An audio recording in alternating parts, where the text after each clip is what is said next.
ఆ తర్వాత షారుఖ్ ఖాన్ స్టార్ అయిపోయాడు. అలాగే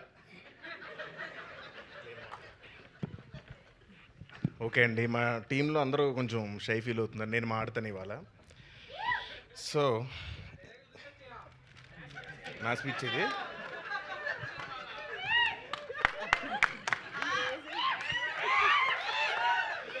ఈ సినిమా హీరోయిన్ రియా సింగాకి డైలాగ్స్ నేర్పిస్తా అని చెప్పాను, కానీ అది చేయకుండా అన్నంలో ఆవకాయ ఎలా కలుపుకోవాలి, పప్పులో వడియాలు ఎలా నంచుకోవాలి ఇలాంటి విషయాలు నేర్పిస్తూ టైంపాస్ చేశాను.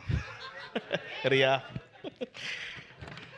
కోస్టార్స్ అయిన వినల్ కిషోర్, అజయ్, హర్ష చెవుడు, కబీర్ సింగ్ దుహాన్, గుండు సుదర్శన్ టైం సెన్స్ లేని నా కోసం సెట్లో వెయిట్ చేయడం ఇష్టం లేదని వార్నింగ్ ఇచ్చారు. Love you brothers.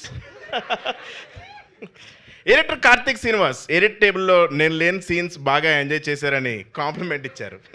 ఈ విషయం చెర్రీ గారికి చెప్పుకునే డబ్బులు ఎవరు.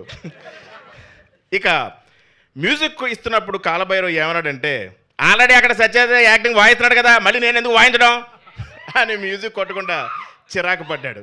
భైరవ్ అన్న ఐ లవ్ యూ. ఈ సినిమా స్టైలిష్ తేజ సినిమా ముందు నేను సన్నబడతానని ఇచ్చిన మాటలు నమ్మి మోసపోయి సెట్లో బట్టలు లూజ్ చేయడానికి కుట్టుకుంటూ నన్ను తిట్టుకున్నాడు. ఫైట్ మాస్టర్ అంజీ నాకు ఫైట్స్ నేర్పించే ప్రాసెస్లో నాతో డైలీ ఫైట్ చేసేవాడు. బట్ మీకు తెలియదు, ప్రతి ఫైట్ నేనే గెలిచేవాడిని. Thank you Anji master. Choreographers Vijay Polaki, Venkatesh ఎన్నో స్టెప్లు ఇచ్చారు, కానీ అసలు ఈయన పెట్టుకుని ఇంత రాంగ్ స్టెప్ మేమే వేసామని చాలా ఫీల్ అయ్యారు. ప్రొడక్షన్ డిజైనర్ నార్ని శ్రీనివాస్ లైఫ్లో ఎన్నో సినిమాలు సెట్లు చూశాను, కానీ నా మైండ్ సెట్ అంటే చాలా చిరాకు పడ్డాడు. ఇక రితేష్ వయసును వస్తే నా వల్ల అతను పైకి వచ్చాడని నేను ఫీల్ అవుతాను, కానీ నిజమేంటో బుర్రన్న ఎవరికైనా తెలుసు. Thank you so much. May 1st Jaitley చూడండి, please bless us all. Thank you.